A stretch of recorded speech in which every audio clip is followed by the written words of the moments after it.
السلام علیکم ورحمۃ اللہ وبرکاتہ۔ تمام دوست خیریت سے ہوں گے۔ اللہ تعالیٰ سب پہ اپنا خصوصی فضل و کرم فرمائے جی۔ رزق کے معاملے میں یقیناً ہر بندہ پریشان ہے۔ مہنگائی اتنی ہے کہ علامہ الحفیظ، تو مجھے اس سلسلے میں نبی علیہ الصلوۃ والسلام کا ایک فرمان یاد آیا، تو میں نے سوچا کہ میں اپنے دوستوں کے ساتھ شیئر کر دوں۔ نبی پاک صلی اللہ علیہ وآلہ وسلم نے ارشاد فرمایا کہ میں قرآن مجید میں ایک ایسی آیات کو جانتا ہوں، اگر کوئی شخص اس آیات پہ کامل یقین کر لے تو اللہ تعالیٰ اس کو وہاں سے رزق عطا فرمائے گا جہاں پہ اس کا گمان بھی نہیں پہنچتا۔ تو آئیے دوستو، یہ قرآن مجید آپ سب کے سامنے ہے، اسی آیات کو دیکھیے جی، جس آیات کی نبی علیہ الصلوۃ والسلام نے نشاندہی فرمائی تھی۔ اس آیات کو پڑھیں بھی صحیح اور اس پہ عمل بھی کریں، انشاءاللہ اللہ کریم ہم سب کے روزی رزق میں برکتیں عطا فرمائے گا۔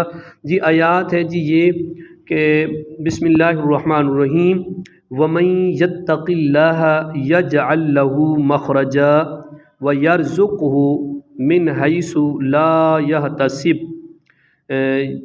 وَمَن يَتَوَكَّلْ عَلَى اللَّهِ فَهُوَ حَسْبُهُ ان اللہ بالغ امرہ قد جعل اللہ لکل شیء قدرا۔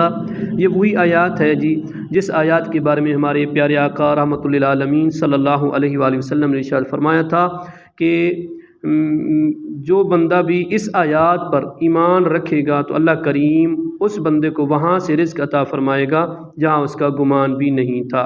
تو اللہ کریم کی بارگاہ میں دعا کرتے ہیں اللہ سب مسلمانوں کے رزق میں برکتیں عطا فرمائے۔ السلام علیکم ورحمۃ اللہ وبرکاتہ۔